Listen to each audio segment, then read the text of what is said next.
Bueno, en primer lugar, buenos días. Como habréis visto en los folletos, en las presentaciones, la persona que iba a hacer la presentación era José Manuel Rodríguez Gil, director económico de Red Eléctrica, que por motivos profesionales absolutamente ineludibles no ha podido estar hoy con nosotros y me traslada sus disculpas. En primer lugar, me gustaría agradecer a Mapfre Global Risk, personalizando en la persona de nuestro querido Alfredo, la organización, y ya van 26, de estas jornadas internacionales que han pasado a ser un auténtico referente dentro del sector, tanto por la oportunidad y los temas que se tratan, como por la calidad de los ponentes, de los componentes de las mesas, y en ese sentido, bueno, espero estar a la altura para esta selecta concurrencia. Si bien va a ser repetitivo porque ya lo transmitió Bosco en su jornada inaugural, no puedo empezar esta presentación sin mandar un afectuoso recuerdo a una persona que hoy no está con nosotros y a la que todos echamos de menos. Una persona que siempre tenía una sonrisa, un facilitador, un solucionador de problemas. Donde quiera que estés, Juanjo, un abrazo muy fuerte.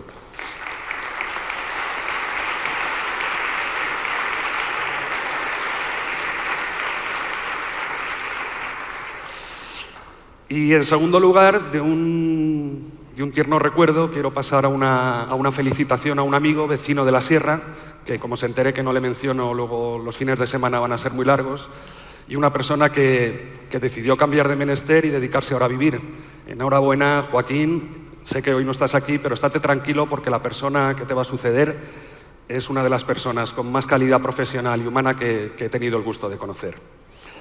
Y en definitiva, agradecer a toda la organización de Mapfre, a todos los equipos con los que día tras día, años tras años, y ya son muchos los años, hemos venido trabajando, solucionando problemas y que se han convertido para nosotros en verdaderos socios estratégicos.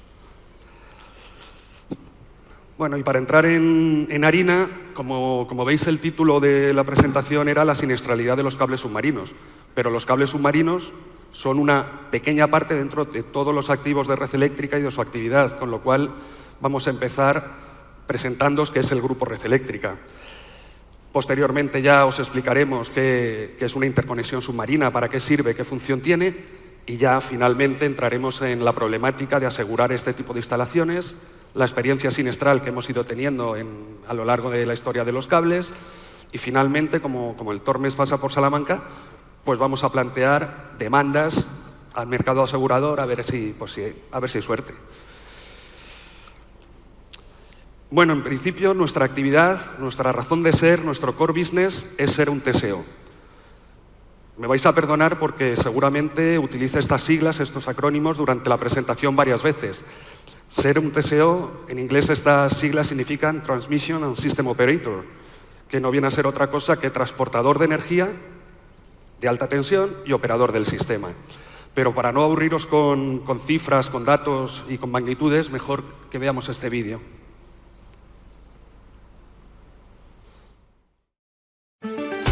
Red Eléctrica es el TSO del sistema eléctrico español y uno de los operadores de redes más importantes del mundo.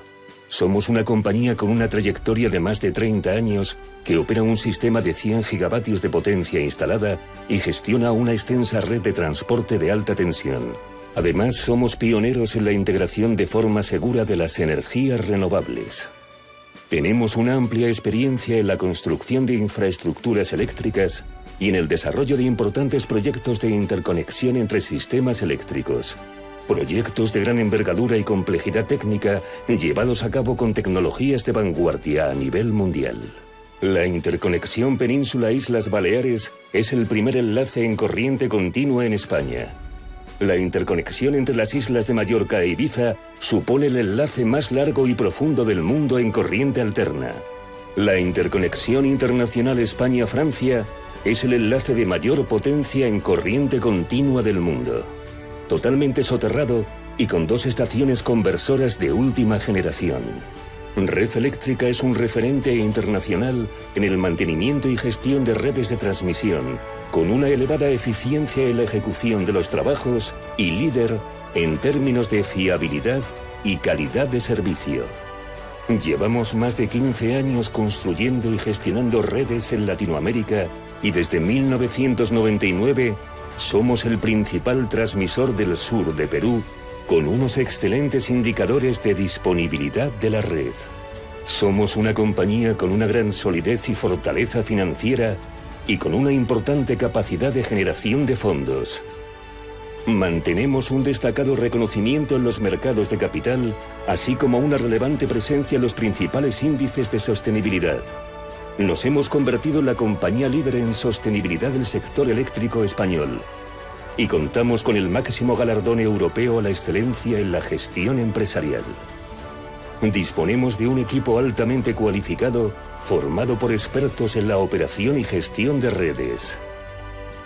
Red Eléctrica es una compañía sólida y solvente, experta en la operación de sistemas eléctricos y en el desarrollo y mantenimiento de una extensa red de transporte de energía. Una compañía comprometida con el progreso y con un futuro energético sostenible. En Red Eléctrica de España, cuidamos tu energía. Bueno, pues esto es lo que somos. Somos un TSO, un transportista y el operador del sistema. Pero como dice nuestro presidente, somos un TSO y queremos seguir siendo un TSO. Y queremos seguir siendo mejor TSO todos los días. Y si no lo somos, llegar a ser el mejor TSO del mundo. Pero ser un TSO no significa que no queramos o podamos ser otras cosas. Desde el Grupo Red Eléctrica visualizamos 3 vectores como los que van a mover la economía del siglo XXI. En primer lugar, la electrificación. Y para eso creemos que estamos preparados, para dotar a las redes y a la operación del sistema de la seguridad, de la inteligencia necesaria para afrontar los retos de la transición ecológica, integrar toda la energía renovable que el Plan Nacional Integrado de Energía y Clima plantea y electrificar pues, todos los usos de la sociedad, las fábricas, las viviendas, la movilidad. El otro vector que vemos imprescindible en la economía del siglo XXI son las telecomunicaciones, cuyo crecimiento exponencial pues, nos abruma, ya no es exponencial, ya es casi vertical. Hace años era increíble llevar un dispositivo que te permitía salir de casa y llamar por teléfono. Hoy en el bolsillo nos cabe un teléfono, una linterna, una estación meteorológica, un hospital para hacer una consulta médica, todos los periódicos del mundo caben en un bolsillo. El tercer vector, el talento de las personas, sin el cual ninguna de estas cosas podría llevarse a cabo. Y Red Eléctrica quiere posicionarse sólidamente en estos 3 vectores. En este breve vídeo vamos a presentaros cómo vemos nuestro posicionamiento y cómo creemos que podemos adoptar un papel relevante para la sociedad. Nuestra vocación empresarial al servicio del sistema eléctrico se complementa con otras actividades que suman valor añadido al negocio y colocan al grupo Red Eléctrica en una posición relevante en telecomunicaciones. Tras la adquisición de Hispasat, nuestra compañía se ha consolidado como un operador global de infraestructuras de carácter estratégico. Gestionaremos redes de transporte eléctrico, redes de fibra óptica oscura y también satélites. La electricidad, las telecomunicaciones y el talento son hoy las nuevas materias primas del desarrollo económico y social y son también las señas de identidad del Grupo Red Eléctrica. No hay duda, la sociedad se encuentra inmersa en un profundo proceso de transformación, un cambio que tiene un doble sentido, ecológico y tecnológico. Y Red Eléctrica está en los dos, apostando por la innovación y la sostenibilidad. Queremos hacer posible la transición energética y ocupar un lugar protagonista en la nueva revolución industrial. Comienza un nuevo tiempo y el Grupo Red Eléctrica está preparado para afrontarlo.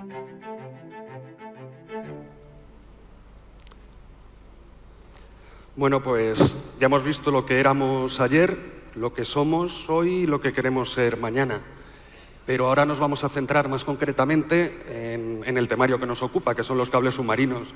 Los cables submarinos forman parte de una amplia red de transporte, cuyas magnitudes principales podrían ser 45.000 kilómetros de líneas eléctricas, unas 700 subestaciones con 5.800 posiciones y un parque de transformación de 90.000 megavoltamperios.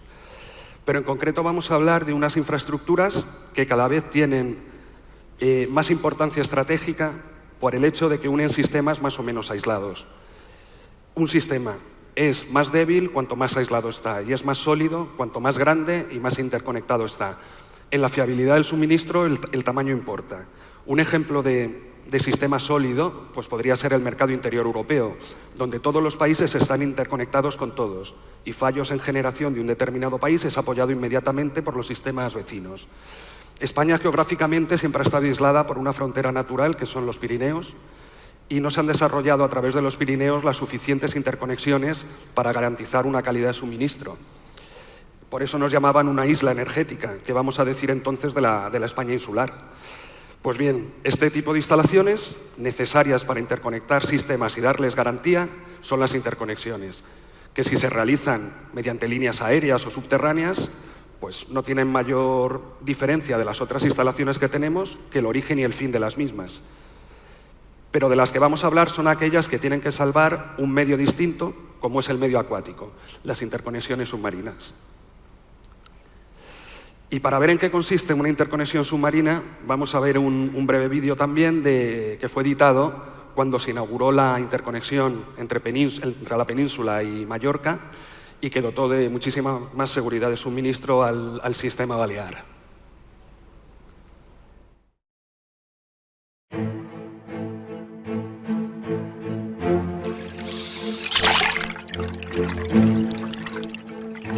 Una de las mayores obras de ingeniería submarina. El enlace eléctrico entre la península ibérica y las Islas Baleares es la primera interconexión submarina de transporte en corriente continua que existe en España. Conocido como Proyecto Rómulo, su proceso ha constituido un hito de referencia mundial por su singularidad y complejidad técnica, lo que ha reafirmado la notable capacidad tecnológica de Red Eléctrica.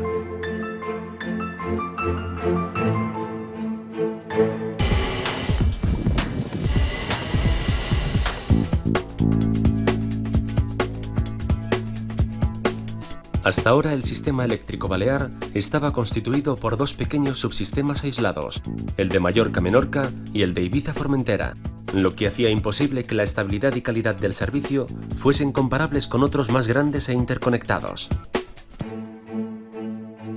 Había que mejorar la calidad y seguridad del suministro eléctrico en Baleares, y había que hacerlo sorteando las enormes dificultades del terreno, las distancias, las profundidades y el respeto del entorno. Esta interconexión incrementa además la competencia en el mercado de generación de las islas, con la consiguiente mejora de la eficiencia energética y la sostenibilidad de su sistema eléctrico.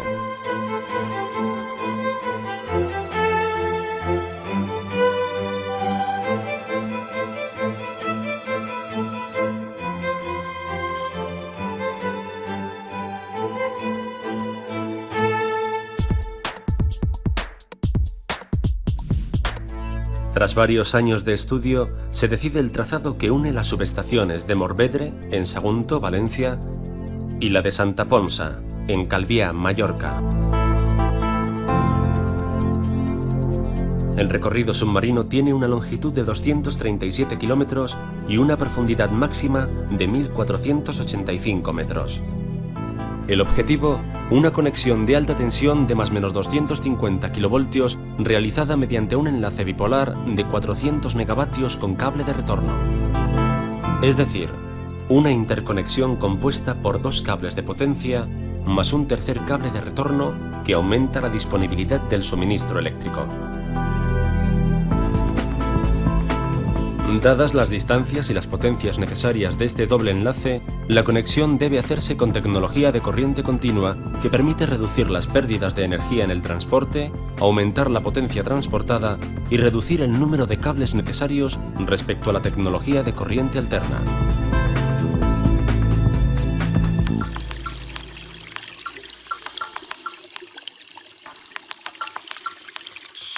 El tendido submarino era uno de los grandes retos de la obra y se ha realizado con los dos únicos barcos del mundo especializados en este tipo de tareas, el Skagerrak noruego y el Giulio Verne italiano. Con la capacidad de estos barcos se transportan las casi 7.000 toneladas de peso que tiene cada cable submarino, lo que posibilita que estos se tiendan de una sola vez sin necesidad de realizar ni un solo empalme intermedio. Un vehículo de control remoto monitoriza el correcto posicionamiento de los cables sobre el fondo marino. Así se pueden efectuar pequeños ajustes de trazado y evitar algunas irregularidades del fondo marino. Cerca de la costa, el tendido de los cables se realiza por medio de flotadores, barcas auxiliares y submarinistas. Y en zonas más profundas, hasta los 1000 metros, se utilizan vehículos submarinos especiales para el soterramiento de los cables a través de agua a presión, evitando posibles daños derivados de la pesca de arrastre o fondeos. En los fondos rocosos o con escasa capa de arena, se abre una estrecha zanja para alojar los cables como sistema de protección. Por su parte, en cada extremo de la interconexión se construyen tramos soterrados de algo más de 3 kilómetros, por donde, una vez enlazado con el cable submarino, transcurre el cable subterráneo hasta su conexión con las estaciones conversoras.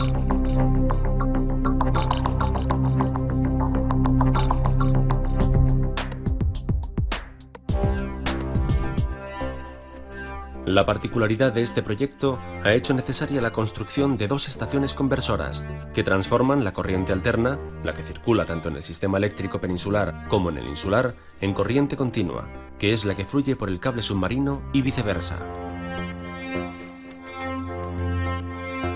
Ambas estaciones son las primeras de este tipo que se construyen en España y de las pocas que existen en Europa. Están dotadas de elementos y dispositivos técnicos de última generación que reducen al máximo las pérdidas de energía en el proceso de conversión de la corriente eléctrica. Desde ellas también se supervisan todos los parámetros eléctricos de la interconexión, asegurando su total disponibilidad y fiabilidad.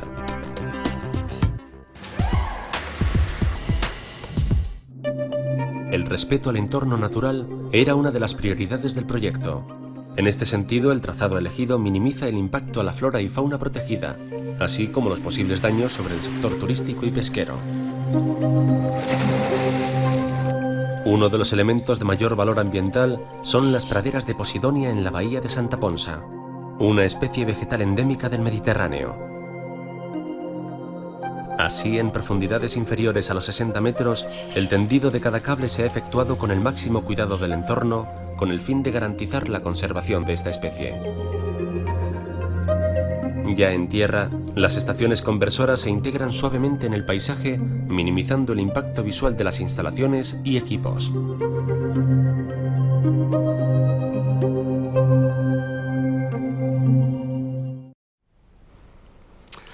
Bueno, pues aquí es donde a mí se me torció totalmente la presentación, porque yo había pedido a mi Dirección General de Transporte que me diera unas muestras de cables con la idea de bajar con vosotros, compartirlas para que pudierais ver en qué consiste un cable submarino.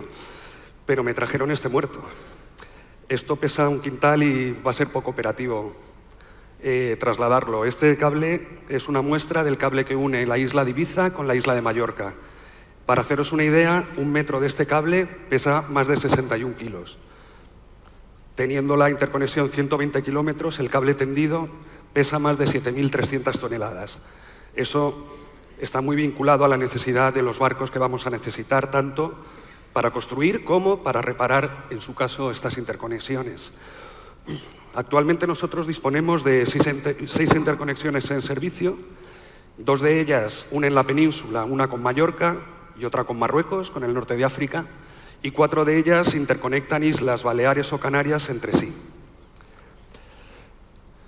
Las interconexiones, la principal a la península Baleares, 240 kilómetros, que está tendida a una profundidad de 1.500 metros. Ibiza-Formentera, una longitud de unos 27 kilómetros y tendida a una modesta profundidad de 50 metros. Mallorca-Ibiza, este cable, de unos 120 kilómetros, tendida a 800 metros. Lanzarote-Fuerteventura, una interconexión de unos 15 kilómetros a 60 metros de profundidad. La pequeña interconexión entre Lanzarote y la isla de la Graciosa, de escasamente 1,5 kilómetros y 10 metros de profundidad, a esa llegamos buceando. Y por último, la interconexión internacional de España con el norte de África, con Marruecos. Esta interconexión son realmente 2 interconexiones mediante 7 cables, uno de reserva, con una longitud de 29 kilómetros y 600 metros de profundidad. Pero estas interconexiones no son suficientes. Hay que acometer más interconexiones para garantizar el suministro con los niveles de calidad deseados en los distintos sistemas. La principal interconexión que tenemos planificada en el próximo horizonte es la interconexión que unirá España con Francia por el Golfo de Vizcaya, que es un verdadero hito en la ingeniería para red eléctrica, porque habrá que sortear el Cap Bretón y, adicionalmente, estratégicamente, será súper importante porque duplicará la capacidad que hoy tenemos de interconexión con Francia. Luego tenemos otras importantes interconexiones, como la que conectará la península con Ceuta, Lanzarote con Fuerteventura, una segunda interconexión, otra de Mallorca-Menorca y otra que interconectará las islas de Tenerife y La Gomera. Así tendremos 11 interconexiones, más de 2.600 kilómetros de cables tendidos en el lecho marino, y cada vez se hará más necesario y más relevante la participación del mercado asegurador, aportando capacidad para poder dar estabilidad a estos proyectos. Adicionalmente, como hemos visto, estas instalaciones son invisibles, están en el fondo del mar, no se ven, pero están sometidas también a muchísima precaución el impacto ambiental. Aquí vemos los trabajos que hubo que hacer para analizar las praderas de Posidonia en la isla de Mallorca antes de decidir el trazado definitivo del cable. Y ya vamos a entrar en lo que nos ocupa, en el aseguramiento de los cables. Pues bien, en el mercado, los principales actores con los que jugamos para hacer una interconexión pues son los fabricantes de cable, por supuesto, los que les demandamos los cables, que somos los TSOs, distribuidoras, promotores de plataformas offshore que tienen que conectarse con las redes continentales. Muchas veces esas conexiones las hacen o distribuidores o los propios TSOs. Y luego están los propietarios de los barcos y las compañías aseguradoras. Y lo que nos encontramos al asegurar estas instalaciones, cuando llegamos con la primera para asegurar, dijimos, mira, en mi póliza de todo riesgo, méteme un cable que acabo de poner en servicio. Y me dijeron, no, eso en la ventanilla de al lado, porque es offshore, vete al mercado marítimo. Y entonces, bueno, ya se nos empiezan a juntar dos cosas que van limitando cada vez la limitación de la limitación, porque estas instalaciones tienen dos características que al mercado no le encantan. Los riesgos inherentes a las líneas eléctricas, porque son líneas eléctricas, y que están debajo del mar, con lo cual hay que recurrir al mercado marítimo. Y en esta situación, pues lo que nos vamos viendo es que tantas limitaciones al final limita mucho las compañías que pueden apostar por estos riesgos, y al ser pocas, pues la competencia es pequeña, la capacidad de negociación cada vez es menor. Y luego nos encontramos que alrededor de este mundo pues tenemos pocos especialistas. No es fácil encontrar suscriptores, no es fácil encontrar fabricantes de cables y no es fácil encontrar, por ejemplo, barcos, como veremos a continuación. Lo que también hemos visto a lo largo de los años es que es un mercado en el que la retención y la prima no se comportan de forma elástica. Cuando intentas adecuar tu prima incrementando retención, no hay una correlación muy razonable, aunque tengo que decir que es razonable, porque estos siniestros son de poca frecuencia, pero cuando ocurren son de alta intensidad y erosionan los límites que tienes contratados. Y una cosa curiosa que puede parecer baladí es que cuando la interconexión la hace Red Eléctrica entre Ibiza y Mallorca, no pasa nada. Pero cuando la hace Red Eléctrica y nuestra homónima marroquí, que es la ONE, pues hay un choque de culturas que hay que gestionar. Pero choque de culturas en el sentido de que no tenemos las mismas políticas de mantenimiento, que cuando el mercado nos pide planes de contingencia hay que acordarlos con ellos porque no tenemos el mismo entendimiento, y incluso pues que ellos decidan autoasegurar sus activos y tú decidas asegurar tus activos para conservar una cierta estabilidad en tu cuenta de pérdidas y ganancias. Entonces, ese choque de culturas hay que gestionarlo con mucho cuidado y es, aunque parezca baladí, es muy importante. Y luego es que son activos que no son líneas aéreas, no son puentes, no son edificios, que vas a hacer una inspección, lo ves y dices está bien, mal o regular. Es que es una línea submarina a 1.500 metros, es difícil conocer el estado. Y como hemos dicho, hay pocos actores y lo que estamos viendo es que la siniestralidad global pues, se está mutualizando. Nos hemos visto en estas renovaciones condicionados por nuestra propia siniestralidad, por supuesto, pero por la siniestralidad que ha ocurrido en el Western Link, en determinadas plataformas eólicas. porque se ha visto en un periodo corto de tiempo un incremento de frecuencia tanto en cables en construcción como en cables en operación. Y ahora vamos a pasar a hablar de la siniestralidad. Yo para describir el riesgo que tienen estos cables siempre hago un símil, ¿no? Yo entiendo el cable como una especie más dentro del ecosistema del mar. Entonces, bueno, un cable tendido en el fondo del mar a 800 metros, en principio el único riesgo al que se puede ver expuesto pues son las corrientes marinas, algún movimiento del terreno, pero si técnicamente está dimensionado porque son cables muy robustos, pues no se le debería prever una mala vida a un cable subterráneo, a un cable submarino, perdón. Y nos lo podemos imaginar como una gran serpiente de 120 kilómetros que no se mueve y que está rodeada pues, de cangrejos, de peces, de algas, de corales, tan plácidamente. Pero esta gran serpiente, igual que sus vecinos, tiene depredadores. Y los depredadores no es un tiburón blanco enorme, ni el pulpo del Capitán Nemo que atacaba al Nautilus. El depredador de estas instalaciones está a 500 metros para arriba y se llama barco. Y el barco es distinto según donde esté ubicada la interconexión. En las Islas Baleares el principal riesgo son los barcos de recreo, los yates, que fondean, tiran las anclas en zonas prohibidas y la pueden liar. En el estrecho de Gibraltar, donde está prohibido el fondeo pero no la pesca, pues los riesgos vienen derivados de los barcos pesqueros que tiran los arrastres y pueden dañar el barco. Pero normalmente, como he dicho, la frecuencia es baja, pero bueno, un cable puede estar 20 años y de pronto algo ocurre. Y cuando ocurre, como interconecta sistemas y pueden ser internacionales o dejar un sistema pequeñito aislado, pues la repercusión mediática es inmediata.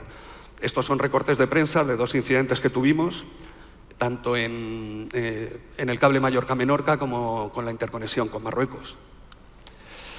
Y hay 2 factores que son fundamentales a la hora de abordar el siniestro, que son el coste y el plazo. El plazo para nosotros es fundamental porque necesitamos reponer el servicio lo antes posible. Y el coste para el asegurador, por supuesto, es fundamental, pero también para nosotros, porque si el asegurador paga más de la cuenta, nos esperará en la renovación. Eso lo tenemos todos clarísimo. Y entonces los pasos que hay que dar cuando ocurre un siniestro en unas instalaciones de estas características, en principio, la primera es la identificación de la avería. La identificación no es fácil, porque cuando tienes un fallo de suministro en la península, ya sabes que algo ha pasado, vas con una cuadrilla y ves 3 apoyos en el suelo. Pues lo sabes. Si se quema un edificio, ves el edificio calcinado. Estos incidentes se identifican por indicios, por fluctuaciones en el suministro, por señales erróneas. Entonces, bueno, Red Eléctrica dispone de un laboratorio que lo que intenta es agilizar estas identificaciones. Cuando vemos que hay anomalías, movilizamos el laboratorio y mediante emisión de señales a través de la fibra óptica o del propio conductor, en este sentido, si veis aquí en esta instalación, este pequeño cable es la fibra óptica y el resto serían los conductores, pues mediante esas señales se acota un rango donde puede estar la incidencia. Y adicionalmente disponemos de un sistema AIS que permite geolocalizar los barcos que pasan o fondean por zonas prohibidas. En segundo lugar, ya sabemos el rango donde podemos tener un incidente, pues hay que verlo, hay que bajar a verlo y hay que localizar el punto exacto donde se ha producido el incidente. Dependiendo de la interconexión, si la profundidad lo permite, podemos utilizar buzos hasta 30, 50 metros como mucho, y en caso contrario, que sea más profundo, pues ya tenemos que recurrir a vehículos operados remotamente, los ROP, con los que ya podemos identificar. Aquí vamos a ver un breve vídeo del ROP que identificó una avería en el cable España-Marruecos.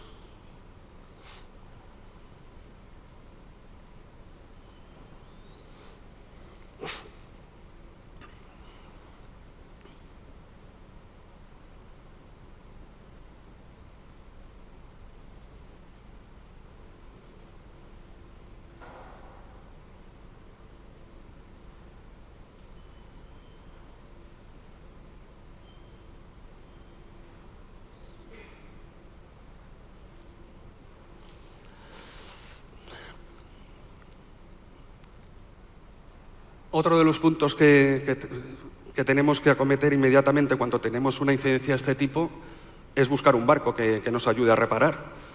Como os he dicho, barcos hay muy pocos. Hay grandes barcos que son propiedad de las empresas fabricantes de cables, pero desgraciadamente esos barcos normalmente están comprometidos en sus proyectos de inversión, con lo cual es muy difícil recurrir a ellos. Con lo cual tenemos que buscar armadores que tengan barcos con la capacidad física para transportar estos animalitos y que estén dotados tecnológicamente para poder acometer este tipo de reparaciones, de izado, conexión y volver a tender el cable debajo del mar. Y como otro punto fundamental son los repuestos. Estos repuestos, como veis, son muy grandes, muy pesados, muy voluminosos. Además, las interconexiones se diseñan para la necesidad que tienen que satisfacer, con lo cual es muy difícil que las 6 interconexiones tengan el mismo cable. Con lo cual, tenemos un problema porque tenemos que disponer de muchos repuestos. Desde Red Eléctrica estamos elaborando un proyecto que esperamos que por el mercado sea bien acogido, que es intentar buscar mecanismos de compatibilización de los distintos cables, de forma que el cable del fabricante A pueda ser reparado con un repuesto del fabricante B.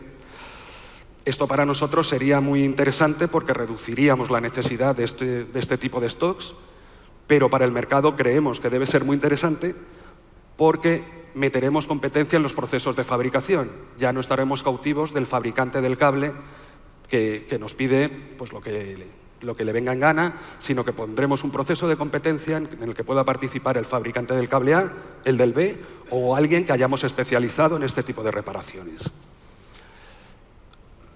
Y como hemos dicho, es un mercado muy especializado, no hay muchos agentes y en el momento del siniestro es difícil encontrar gente que te ayude. Y un tema fundamental, absolutamente fundamental, durante el proceso del siniestro es tener una estrecha comunicación con el cuadro asegurador. Más que comunicación, yo diría que generar un clima de absoluta confianza. Es un activo que está dañado a 1.500 metros, a 800 metros, a 700 metros. Tenemos que tener confianza unos con otros, tenemos que dar toda la información y tenemos que colaborar con el mercado para intentar que no se menoscaben sus derechos de recobro en un mercado, en el P&I, en el que hay muchísimas limitaciones de responsabilidad. Y por último, tenemos otro issue que tratar, que son las relaciones y la coordinación con administraciones, ayuntamientos, comunidades autónomas, con las autoridades, salvamento marítimo, las capitanías, etcétera, etcétera, que se pueden ver afectadas. Y también con la opinión pública a través de los medios de comunicación y con todos los grupos de interés que pueden estar afectados por una avería de este tipo. Por ejemplo, las cofradías de pescadores que de pronto ven un barco de un tamaño increíble en su zona de pesca. Y por último, lo que comentábamos, la carta a los Reyes Magos, ¿qué podemos pedir al mercado? Pues yo diría que 3 cosas. Capacidad, capacidad y capacidad. Estamos en una situación en la que vemos que nosotros vamos a hacer muchas interconexiones, más, pero que el Tratado de París y, en nuestro caso, la transición ecológica va a integrar muchísimas renovables, en el Mar del Norte se van a hacer muchísimas plataformas offshore, va a haber muchísimos cables eléctricos submarinos y necesitamos más capacidad para cubrir todos estos proyectos. En este sentido, necesitamos más agentes y la incertidumbre del Brexit pues puede ser el momento para que el mercado continental dé un paso adelante y apueste por este tipo de riesgos. Otra petición, pues que podamos negociar caso a caso los distintos proyectos y las distintas interconexiones, que no sean pólizas de adhesión, que no sean paquetes, que la póliza marítima dice esto y es lo que hay que firmar, no tienes otra. Y en ese sentido, pues deberíamos intentar eliminar fronteras artificiales, es decir, si vamos a un cuadro asegurador que me está dando cobertura de daños en la póliza terrestre y al mismo cuadro me va a dar cobertura en la póliza marítima, dame la misma cobertura unificada para todos mis activos. Y como todo en la vida, cuando hay situaciones complicadas y riesgos especiales, pues tener la mente abierta para que podamos diseñar entre todos soluciones soluciones imaginativas para poder dar cobertura a este riesgo. Bueno, y con esto acabo, porque nosotros, desde el Grupo Red Eléctrica, tendremos que seguir trabajando, tendremos que seguir desarrollando todas las instalaciones que haga falta para garantizar el suministro en todos los puntos del territorio nacional. Y tendremos que trabajar como el ejército, por tierra, mar y aire. Por tierra, tendiendo líneas, montando subestaciones. Por aire, como habéis visto en este vídeo, pues en las zonas en las que es imposible el acceso, con helicópteros llevando las torres para conseguir ponerlas en su sitio. Y por mar, por supuesto, bajo el mar, desarrollando este tipo de instalaciones. Y nosotros, desde la unidad que tengo el gusto de gestionar, junto con Silvia y con José, pues seguiremos intentando dar a nuestro grupo la seguridad necesaria para llevar a cabo estos proyectos. Pero en este viaje no podemos ir solos. Necesitamos compañeros, socios estratégicos, que nos acompañen, que apuesten por nosotros a largo plazo, como ha venido haciendo nuestros anfitriones durante mucho tiempo, y que nos consigan dar estabilidad a este tipo de proyectos técnicamente complicados. Muchas gracias.